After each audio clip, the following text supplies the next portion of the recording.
Assalamualaikum warahmatullahi wabarakatuh. Shalom, Om Swastiastu, Namo Buddhaya, Salam Kebajikan, Rahayu, Rahayu, Rahayu. Halo teman-teman semua, selamat pagi, selamat siang, selamat sore, dan selamat malam dimanapun kalian berada. Selamat datang kembali di Dialis, Dialog Bahagia. Bersama aku, Nasya Reha Amalia, yang akan jadi moderator pada hari ini. Oke, teman-teman semua, topik kita hari ini itu benar-benar menarik ya, yaitu tentang kepailitan dan PKPU. Mungkin banyak nih teman-teman yang sudah sering dengar kata pailit atau bangkrut, tapi belum tentu tahu bedanya dengan PKPU. Nah, hari ini kita kedatangan tamu spesial nih teman-teman semua. Seorang advokat sekaligus kurator yang sudah berpengalaman di bidang ini. Yuk kita sambut bareng-bareng Bapak Eka Windiarto. Oke Bapak, mungkin sebelum mulai boleh perkenalkan diri Bapak terlebih dahulu. Boleh. Nama saya Eka Windiarto. Saya dari kantor hukum Eka Windiarto dan rekan beralamat di Jalan Medo Permen nomor 5, Semarang. Gitu aja. Oke, Pak Eka, biar pendengar Dialis langsung kebayang nih Pak, bisa dijelaskan nggak sih Pak secara sederhana dulu apa itu kepailitan dan apa itu PKPU? Kita akan bahas dua hal, kepailitan dan PKPU. Masyarakat awam itu kadang-kadang mereka belum paham apa sih kepailitan, apa itu PKPU. Nah, sebenarnya PKPU dan kepailitan itu dua hal yang sejalan. Semua mereka beda prinsip. Artinya begini, kalau orang bicara pailit itu apa? Pailit itu adalah sita umum terhadap apa? Terhadap harta debitur pailit. Nah, siapa debitur pailit itu? Debitur pailit itu bisa perorangan, bisa badan hukum, atau badan usaha. Ya, itu konsepnya. Jadi, untuk mengajukan PKPU, penundaan kewajiban pembayaran utang itu dan kepailitan itu ada syarat-syarat yang sederhana. Yaitu pertama harus ada 2 kreditur yang jatuh tempo dan bisa ditagih. Oke Bapak. Nah, perlu saya jelaskan dulu ini. Oke Bapak. Nah, syaratnya apa sih? 2 kreditur jatuh tempo dan bisa ditagih. Nah, kreditur itu jatuh tempo itu artinya sudah punya kewajiban, misalkan ada cek atau giro bilir yang dikeluarkan, misalkan jatuh temponya per hari ini. Nah, kalau hari ini dicairkan ternyata tidak dapat dicairkan karena dana tidak mencukupi atau rekening sudah ditutup, itu sudah muncul satu tagihan. Nah, minimal ada 2 kreditur, salah satunya jatuh tempo, artinya tidak harus dua-duanya jatuh tempo. Syarat untuk PKPU dan kepailitan. Oke Bapak. Ya. Oke, berarti jelas ya teman-teman bahwa kepailitan itu intinya kondisi di mana itu debitur itu udah nggak mampu gitu membayar utang, tapi kalau PKPU itu lebih ke time out gitu ya Pak ya, supaya ada kesempatan dulu untuk damai antara debitur atau kreditur sebelum benar-benar masuk tahap pailit gitu Pak. Ya, gini, saya jelaskan. Jadi PKPU dan kepailitan itu bisa sejalur, bisa diawali dengan PKPU. Ada 2 kreditur, misalkan ada saya flashback dulu ke belakang. Jadi kenapa orang di PKPU? Kenapa orang diajukan pailit? PKPU dan pailit itu aslinya alat paksa. Nah, kalau seseorang itu takut dia dikenakan PKPU atau pailit, dia dipaksa. Kalau dia tidak mau, dia diajukan PKPU. Nah, biasanya orang takut kena PKPU sehingga dia akan melakukan pembayaran. Gitu. Konsep dasarnya seperti itu. Kalau diajukan PKPU, proses PKPU itu diajukan kepada pengadilan niaga. Nah, sekarang pertanyaannya, pengadilan niaga di Indonesia itu ada di mana saja? Ada 5 pengadilan niaga. 1 di Semarang, Surabaya, Jakarta, Medan, dan Makassar. Jadi di Indonesia ada 5 pengadilan khusus, yaitu pengadilan niaga yang berwenang untuk menangani perkara PKPU dan kepailitan. Sedangkan kita masuk ke PKPU-nya. PKPU itu diajukan ke pengadilan niaga harus dengan kuasa hukum. Oke. Jadi kalau perkara biasa gugatan itu kan tidak harus pakai kuasa hukum. Kalau di PKPU dan kepalitan itu wajib menggunakan jasa seorang advokat untuk mewakili di dalam permohonan, untuk hadir di dalam persidangan. Kenapa demikian? Nah, kita lihat sekarang. PKPU itu diajukan, dimohonkan hanya 20 hari, pengadilan wajib memutus. Bayangkan 20 hari. 20 hari itu dipotong. Kalau kita ajukan misalkan PKPU hari ini, itu hari ini juga akan dibagi nomor perkaranya, kemudian akan ada relas. Relas panggilan itu syarat minimalnya kalau pengadilan biasa kan 3 hari. Sedangkan kalau PKPU dan kepalitan itu minimal relas panggilan pertama adalah 7 hari. Artinya dalam waktu 20 hari itu sudah kepotong 7 hari. Jadi sisa 13 hari. Nah, dari 13 hari itu harus segera mengajukan jawaban. Jadi di dalam proses itu tidak ada namanya replik, tidak ada namanya duplik. Kenapa? Karena waktunya singkat, hanya 20 hari. Nah, jadi sidang itu diajukan, terus ada jawaban, terus langsung pembuktian. Nah, setelah pembuktian diputus. Kalau dikabulkan, berarti terjadilah PKPU sementara. PKPU sementara itu berapa hari? Selama 45 hari. PKPU sementara itu bisa diperpanjang. Jadi bisa diperpanjang begini, misalnya saya ambil contoh ya. PKPU diputus hari ini, terus dia kan setelah 20 hari dimohonkan, dia harus diputus. Entah itu putus hari ke-19 atau hari ke-20. Nah, kalau jatuh tempo di hari ke-20-nya jatuh di hari libur, misalkan jatuh di hari Sabtu atau Minggu, maka akan disidangkan pada hari kerja berikutnya. Gitu. Jadi ada kelonggaran 1 atau 2 hari. Setelah diajukan adanya putusan itu, terjadilah PKPU sementara. Nah, PKPU sementara itu bisa diperpanjang sampai 180 hari, misalkan diminta diperpanjang 30 hari.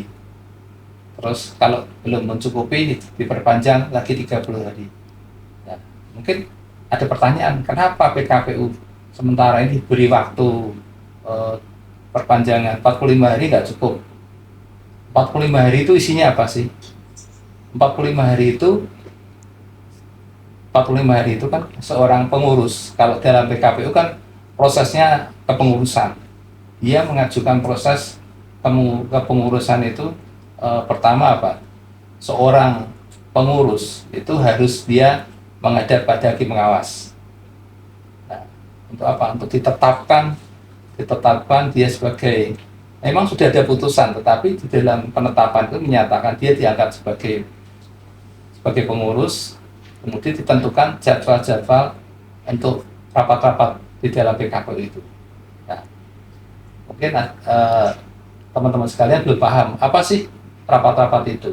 Nah, rapat-rapat itu ada rapat verifikasi, pencocokan hutang, ada ditentukan batas waktu pengajuan tagihan. Nah, setelah verifikasi nanti kan muncul. Nah, setelah diverifikasi, kemudian si debitur dalam PKPU ini dia punya hak untuk mengajukan proposal perdamaian. Nah, dari proposal perdamaian itu nanti oleh kreditur akan ditanggapi. Misalkan dia minta tagihan, ini kan ditentukan, ditemukan total jumlah tagihan. Nah, ditemukan total jumlah tagihan dan dibagi, ada 3 macam kreditur.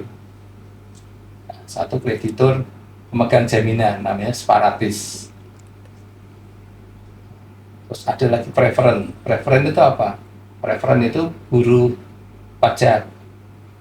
Dia nggak punya hak suara kalau di dalam PKPU. Kemudian yang terakhir adalah konkuren, yang nggak punya jaminan apa-apa, sehingga dia punya hak suara. Nah, dari proposal itu disampaikan oleh debitur pilot, debitur PKPU kepada hakim pengawas, kemudian juga disampaikan kepada para kreditur. Nah, nanti kreditur itu akan menanggapi. Kalau proposalnya misalkan saya akan angsur kembalikan jumlah hutang saya selama 3 tahun dengan cara misalkan tiap bulan atau per 3 bulan kita bayar sekian sekian sekian sekian itu. Nah, itu bisa terjadi perdamaian. Tetapi kalau sampai tagihan itu ditolak, artinya gini, proposal itu ditolak oleh kreditur, bisa terjadi pilot. Nah, itu proses PKPU yang berujung kepada pilot. Nah, tapi kalau terjadi perdamaian, jadi PKPU itu berakhir dengan perdamaian. Nah, kalau terjadi perdamaian nanti juga akan ada putusan perdamaian, kemudian seperti halnya pada awal PKPU, begitu terjadi putusan PKPU, pengurus itu akan mengumumkan di media cetak, satu yang omsetnya ke nasional, satu lokal, serta diajukan didaftarkan dimasukkan dalam berita negara. Jadi koran yang sudah dipublish itu nanti diumumkan di dalam berita negara. Itu kira-kira PKPU seperti itu. Kemudian itu kalau proses PKPU. Kalau proses kepalitan itu ya sama, dua kreditur jatuh tempo dan bisa ditagih. Cuma proses persidangannya itu selama 60 hari, maksimal 60 hari. Nah, di dalam proses kepalitan itu kalau sudah terjadi putusan pilot, ya, ini sekarang saya flashback ke belakang lagi. PKPU dan kepalitan, apa sih bedanya ini? Ada beda-beda prinsip. Kalau dalam PKPU, dalam penundaan kewajiban pembayaran utang, kalau kalau pilot itu kan diajukan dalam waktu 60 hari. Nah, ini kan setelah, nah tadi kan kita jelaskan perbedaan. Kalau pilot, tadi kan PKPU, kalau PKPU itu kewenangan si debitur itu setengah. Kenapa? Kalau tanda tangan, dia punya buku tabungan, punya rekening, nanti ada harus tanda tangannya dia misalkan direktur, misalnya direktur atau direktur keuangan, nanti bersama dengan pengurus, jadi ke bank bareng-bareng, nanti mengubah tanda tangan. Nanti untuk pencairan dana dan sebagainya itu masih harus konfirmasi ke pengurus. Nah, sedangkan kalau pilot itu nanti dia kan, kalau putusan pilot itu kan seluruh hartanya dalam sita umum. Kalau PKPU masih setengah, dia masih punya kekuasaan setengah. Jadi kalau ada usaha itu masih berjalan, sedangkan kalau di kepalitan itu sudah harus berhenti. Dalam sita umum berhenti. Nah, pertanyaannya, apakah kalau dalam perusahaan, misalkan ini yang palit misalkan hotel, apakah karyawannya harus berhenti? Tidak. Jadi ada suatu proses namanya going concern. Nah, going concern itu apa? Going concern itu kurator ini menjalankan kembali usahanya, tetap melanjutkan. Nah, pertanyaannya mungkin bagaimana caranya? Ada prosedurnya. Jadi meskipun seorang kurator ini punya kewenangan penuh, tetapi di dalam putusan itu ada namanya hakim pengawas. Baik PKPU maupun kepalitan itu ada namanya seorang hakim yang di pengadilan niaga itu sebagai hakim pengawas. Nah, hakim pengawas ini sebenarnya menurut konsepnya dia bukan sedang menjalankan kekuasaan sebagai seorang hakim, tapi dia adalah seorang hakim pengawas yang bertugas untuk mengawasi kinerja dari pengurus kalau dalam PKPU, sebagai kurator, mengawasi kurator kalau dalam keadaan pilot. Tetapi hakim pengawas ini juga punya kewenangan dia. Satu, pada waktu kita menghadap hakim pengawas dan kita minta penetapan. Nah, demikian pula kalau tadi kita sampaikan ada proses atau kelembagaan namanya going concern. Going concern itu melanjutkan usaha dari si debitur pilot. Nah, kalau dilanjutkan itu harus ada satu penetapan. Nah, biasanya untuk mengajukan ini kan kita harus sebagai seorang kurator harus hati-hati. Kenapa? Karena untuk proses going concern itu jangan sampai semakin merugikan harta si debitur pilot, sehingga kalau terjadi kepalitan akan menyusut nilainya. Nah, dalam hal tertentu misalkan ini ada perusahaan travel misalkan, pilot itu kan mereka punya kendaraan-kendaraan. Kalau pilotnya hotelnya kalau dibiarkan, hotel itu dibiarkan kan nambah kos. Kenapa nambah kos? Karena di dalam usaha di dalam gedung yang untuk hotel itu kan membutuhkan daya listrik. Nah, kalau dibiarkan, dia kan tetap menggerogoti, dia kan kena beban, harus membayar biaya. Sehingga kalau dimungkinkan, bisa dimohonkan untuk terjadinya going concern. Nah, going concern itu dimohonkan kepada hakim pengawas. Nanti muncul satu penetapan. Nah, dari penetapan itu nanti kurator akan menjalankan usahanya, tetap melanjutkan usaha dari si debitur pilot tersebut. Gitu. Oke, baik Bapak. Nah, teman-teman udah tahu kan tentang konsep dasar dari kepailitan dan PKPU. Nah, selanjutnya Pak, menurut Bapak nih Pak, antara pilot dan PKPU, kenapa sih kedua instrumen ini tuh penting banget Pak untuk dunia bisnis dan perekonomian kita sendiri Pak? Ya, jadi munculnya undang-undang kepalitan ini, jadi meskipun ada PKPU, udah kepalitan, tapi orang sering menyebutnya adalah undang-undang kepalitan. Ya, undang-undang kepalitan muncul kapan sih? Dia muncul setelah Krispon tahun 98. Kemudian muncul Perpu nomor 1. Jadi peraturan Presiden membuat peraturan mengganti Undang-Undang nomor 1 tahun 98. Itu menjadi awal mulanya munculnya Undang-Undang Kepalitan yang baru. Jadi Undang-Undang Kepalitan yang baru ini berbeda dengan Undang-Undang Kepalitan di dalam KUH Perdata atau KUHD. Itu beda. Kenapa? Kalau KUHD kan tidak ditentukan jangka waktunya. Nah, sedangkan Undang-Undang Kepalitan ini yang awalnya dari Perpu kemudian berubah dan terakhir di Undang-Undang Nomor 37 Tahun 2004 itu karena ada tekanan dari Bank Dunia, dari WTO, World Trade Organization, itu menentukan kalau kita mau masih dapat pinjaman dari Bank Dunia, kita harus ada syaratnya.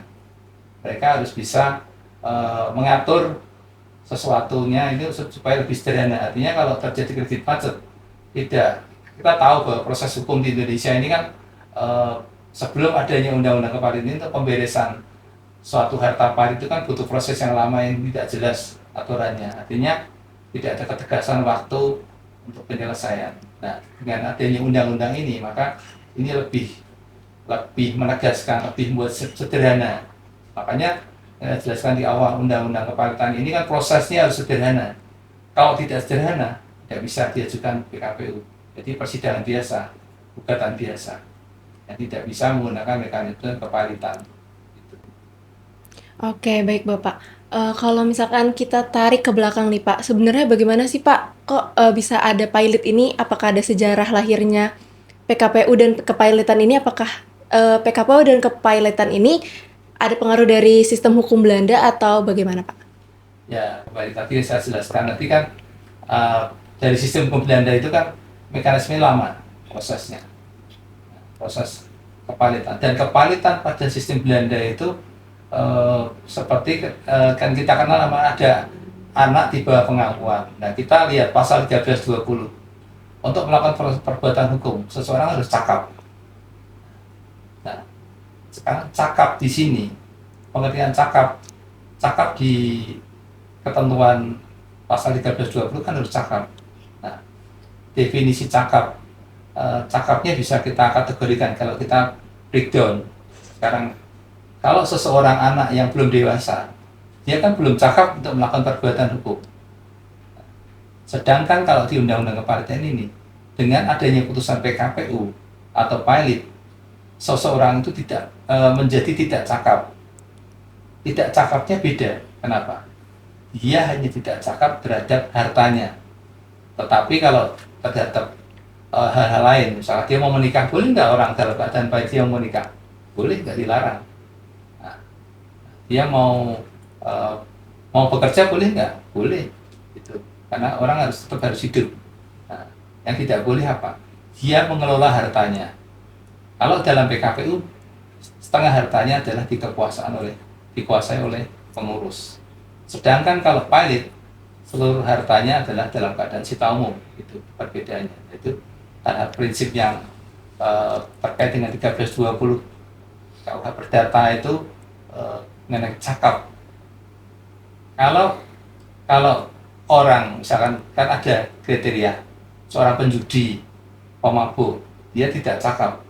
Dia tidak cakap kan kalau ditetapkan di bawah pengampuan, dia kan tidak cakap untuk semua hal. Ya, misalkan seseorang anak yang sudah dewasa tapi tidak cakap karena ada gangguan jiwa, ditetapkan ditetapkan oleh pengadilan negeri menyatakan bahwa si anak A ini tidak cakap. Dia mau menikah boleh nggak? Dia nggak bisa karena dia tidak punya, sudah haknya sudah dihilangkan, dinyatakan dalam keadaan tidak cakap. Nah, sedangkan kalau tidak cakap dalam pengertian kepalitan ini hanya sebagian terkait dengan harta, terkait dengan pengurusan harta, itu perbedaannya seperti itu. Oke Bapak, berarti menarik sekali ya teman-teman. Ternyata dari PKPU dan kepailitan ini ada jejak kolonial Belandanya dari KUH Perdata tadi ya Pak ya, 1320 tadi. Nah Pak, kalau misalnya kita bicara soal hukum positif kita sekarang nih Pak, dasar hukum apa sih Pak yang masih berlaku untuk mengatur kepailitan dan PKPU di Indonesia? Dasarnya, nah Iya. sekarang undang-undang yang ada ini sekarang gini, apa sih yang mengatur kalau kita sebagai kurator menjalankan? Nah, tentunya sejelas Undang-Undang Kepalitan, Undang-Undang Nomor 37 tahun 2004, serta peraturan-peraturan terkait yang dibuat oleh Mahkamah Agung. Ada peraturan dari Mahkamah Agung, nanti surat Mahkamah Agung nomor 109 itu dia mengarahkan sih sebenarnya tata cara seorang kurator bagaimana dia harus melakukan sesuatu. Artinya misalkan cara syarat-syarat sebenarnya dia seperti aturan pelaksanaan dari Undang-Undang Kepalitan, karena di Undang-Undang Kepalitan ini unik. Peraturan yang lain kan ada peraturan pemerintah, peraturan pelaksana, tapi di dalam Undang-Undang Kepalitan ini memang dibuat tidak dilengkapi dengan, ibarat mobil ada safety belt-nya dia. Nah, safety belt-nya harus dipasang tersendiri, akhirnya dilengkapi dengan peraturan dari menteri, misalkan terkait dengan fee pengurus, kita kan menteri hukum yang menentukan. Terkait dengan proses pelaksanaannya, Mahkamah Agung yang membuat aturan-aturan yang terkait dengan proses untuk melakukan pengurusan dan pemberesan.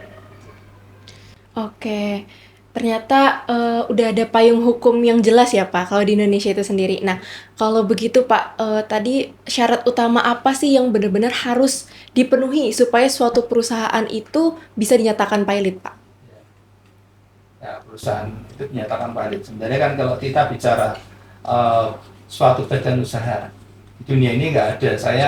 Saya ini sudah beberapa menangani banyak perusahaan yang dinyatakan valid, mau baik sebagai pemohon maupun sebagai kurator. Tidak satu pun orang siap untuk pilot. Tetapi begini, kepalitan ini sebenarnya syaratnya kan sederhana. Sama dalam prosesnya ini kan tidak mudah. Ini apa? Orang memang tidak siap dia. Nah, tidak akan siap kenapa? Karena harta dia akan dilakukan suatu pemberesan. Pemberesan itu apa sih? Pemberesan itu ya kita setelah mengajukan menerima tagihan, si kurator ini menerima tagihan, melakukan verifikasi, pencocokan, akhirnya ditemukan jumlah tagihan, kita mengumpulkan harta debitur, pilot maupun harta jaminan yang ada yang bisa menjadi bahan untuk dibagikan pada para kreditur. Nah, itu kita lakukan pengurusan itu kita kumpulin, kita catat, kita carikan appraisal.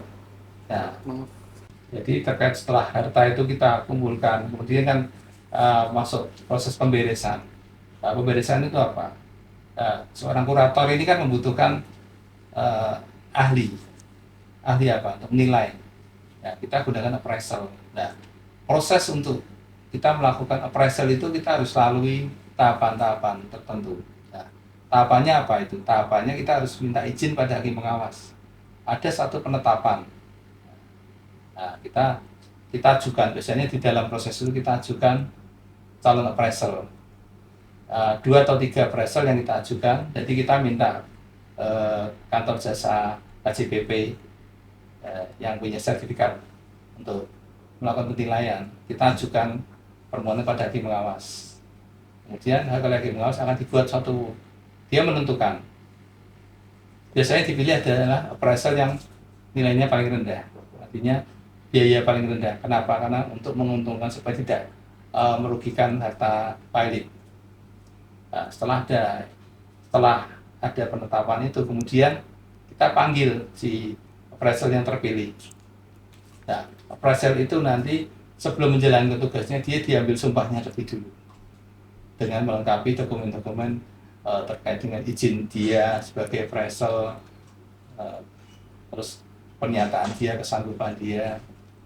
Nah, setelah diambil sumpahnya, baru dia bisa menjalankan tugasnya melakukan penilaian.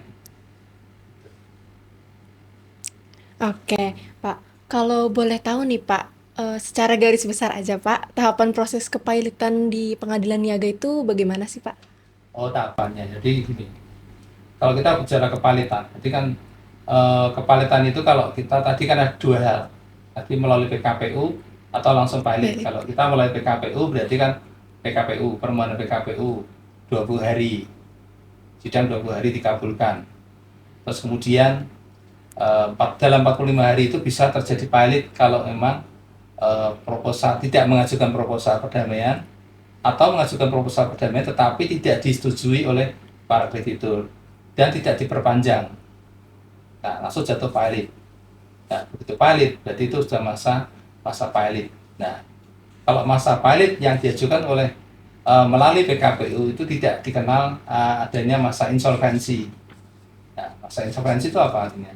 Artinya bank itu bisa, jadi kreditur separatis itu bisa menjalankan apa? Dia melakukan lelang, menjalankan haknya untuk melakukan penjualan secara umum melalui lelang dalam waktu 60 hari. Tapi kalau ini bedanya sekarang ini yang model A, model yang pertama. Yang model yang kedua, pengajuan pilot.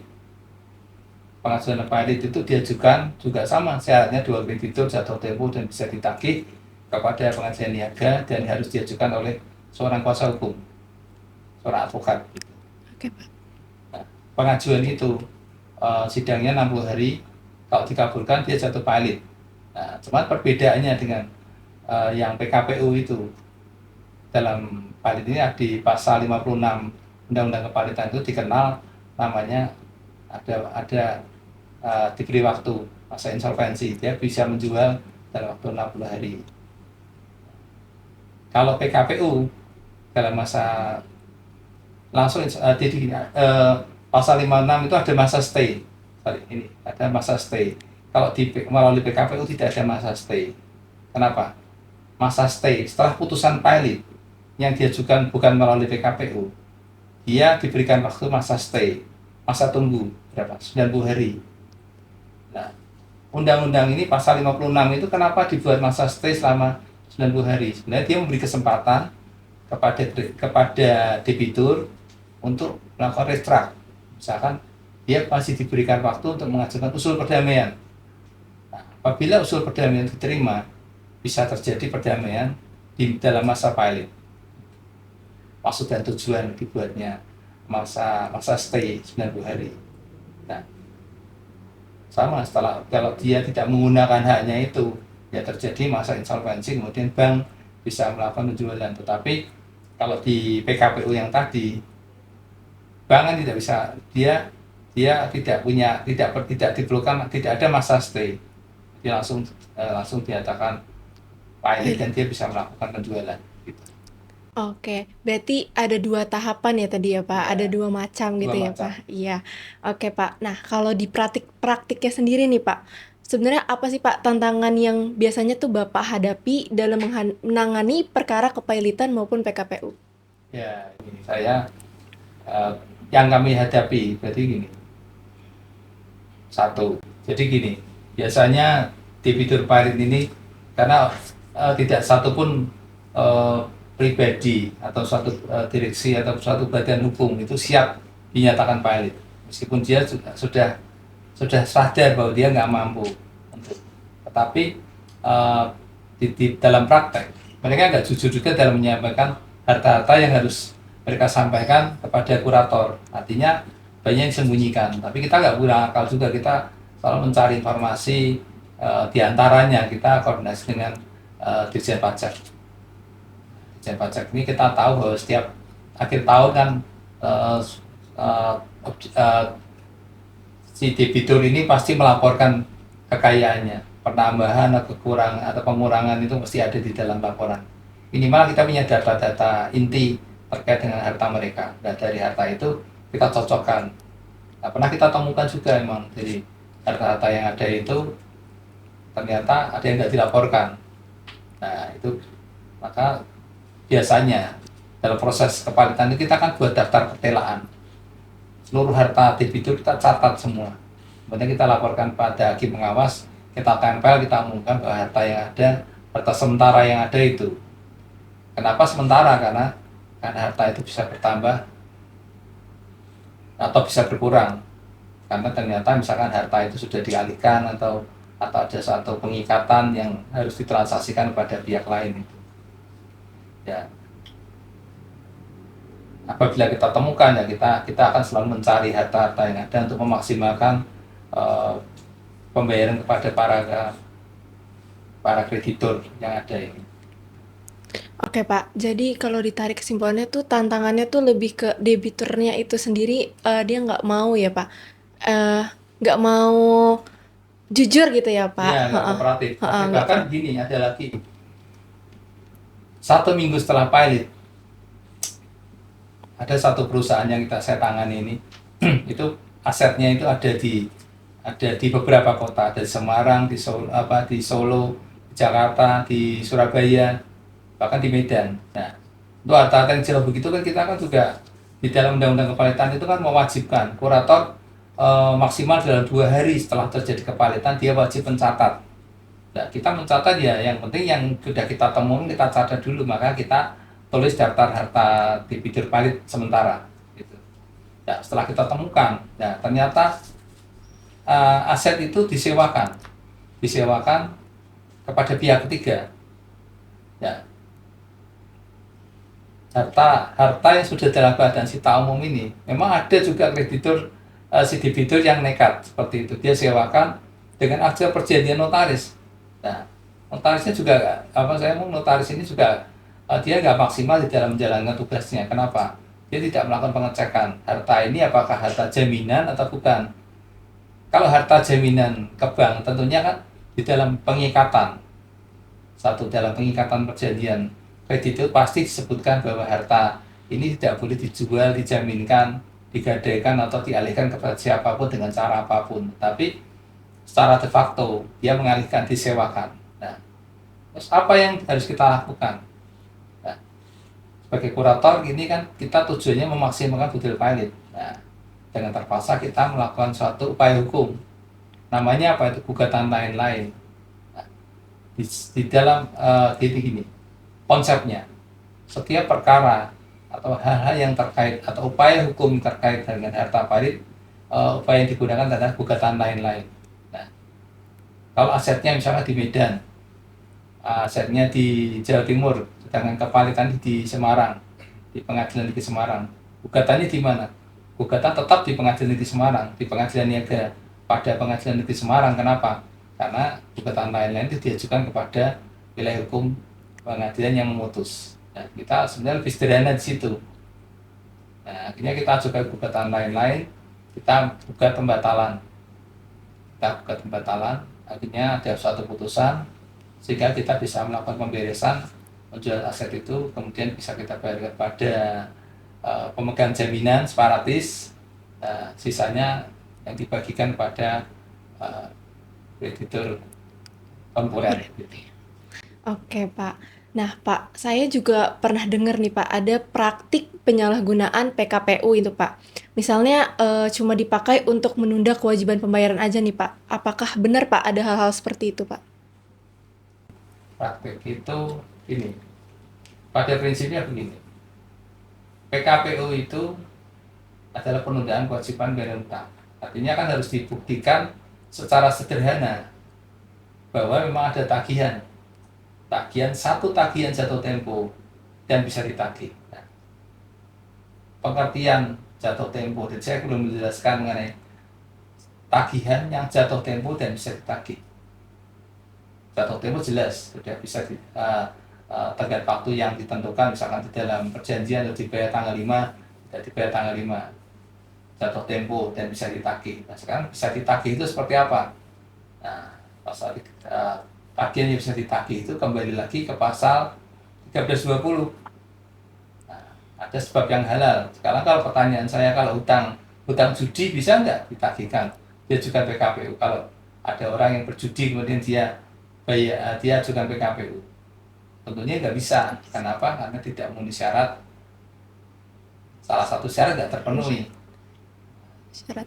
Jatuh temponya bisa ditagihnya nggak bisa karena syarat halalnya tidak terpenuhi. Gitu. Nah, kembali lagi menjawab pertanyaan itu. Kalau PKPU-nya mau rekayasa atau tidak, berarti memang gini. Dari pengalamannya ada, tentunya dia sudah pasti dia takut pilot. Jadi begini, ada permohonan pilot. Apakah permohonan pilot ini bisa dikonter? Permohonan pilot ini bisa dikonter dengan PKPU, dengan dimohonkan PKPU oleh siapa? Ya, si debitur yang dimohonkan pilot ini bisa mengajukan pilot PKPU. Jadi PKPU bisa diajukan oleh kreditur maupun debitur. Kalau diajukan oleh debitur, dia akan akan putus dalam waktu 3 hari.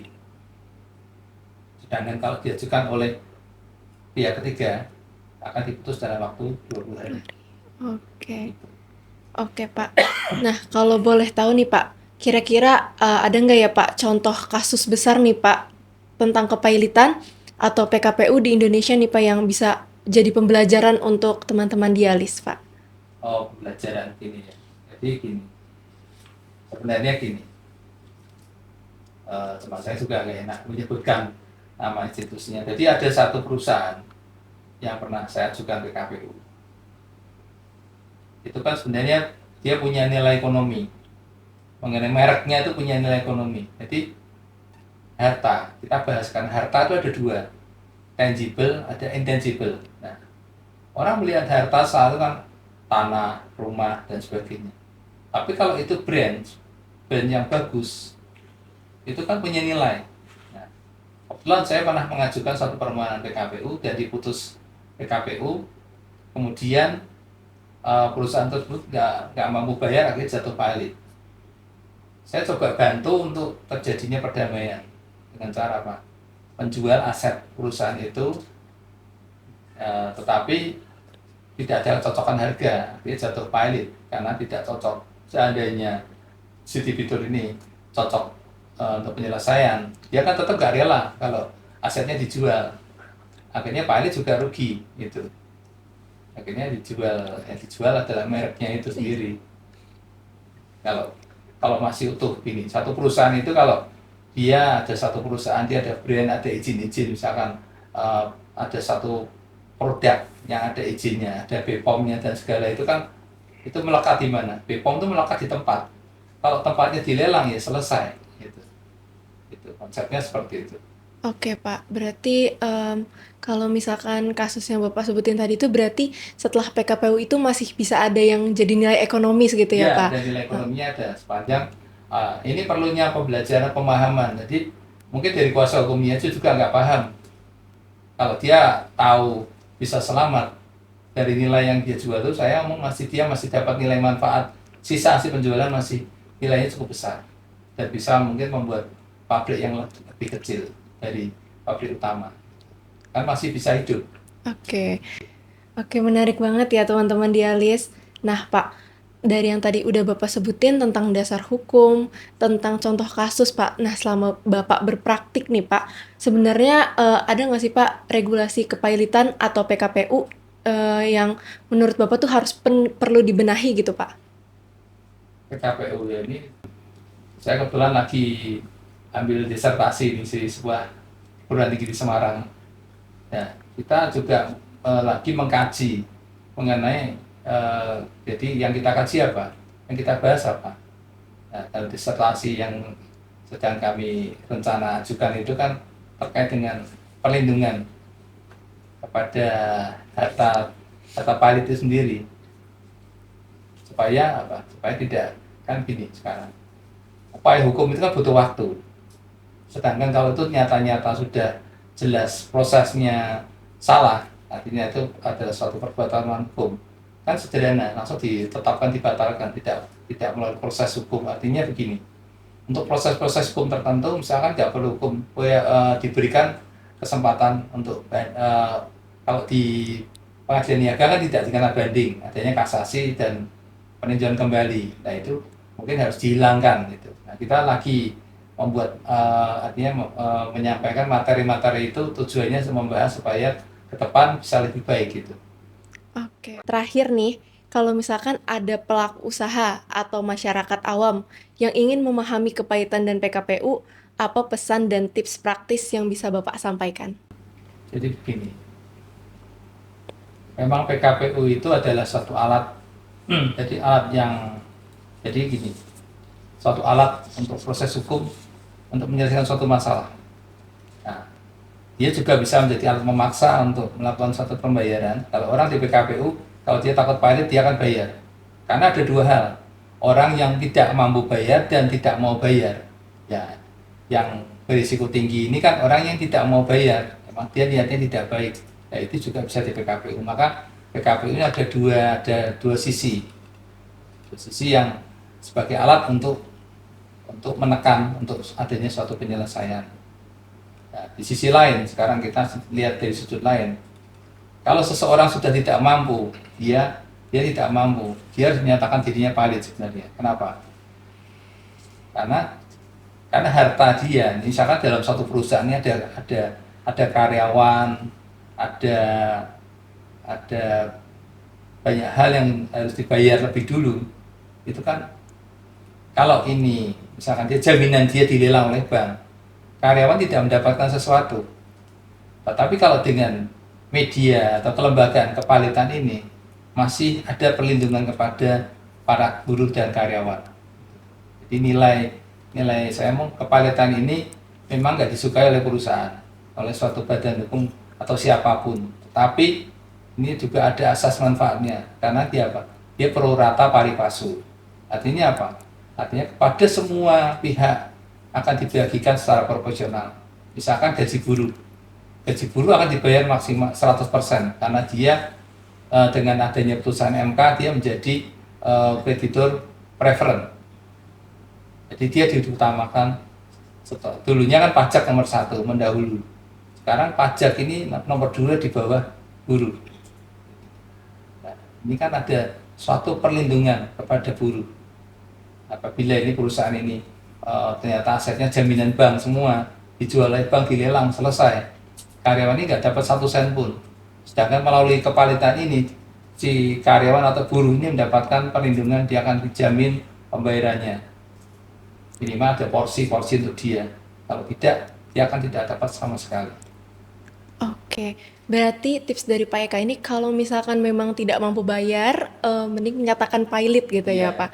Sudah bersikap. Oke, keren banget ya guys, tentang apa itu pilot dan PKPU hari ini. Oke Bapak, terima kasih banyak ya Pak Eka sudah hadir di Dialis hari ini, berbagi ilmu dan pengalaman yang sangat-sangat bermanfaat. Oke teman-teman Dialis, aku Nasya Reha Amalia, pamit undur diri. Sampai bertemu di episode selanjutnya dan jangan lupa tetap semangat belajar hukum. Wassalamualaikum warahmatullahi wabarakatuh. Shalom, Om Swastiastu, Namo Buddhaya, Salam Kebajikan, Rahayu, Rahayu, Rahayu.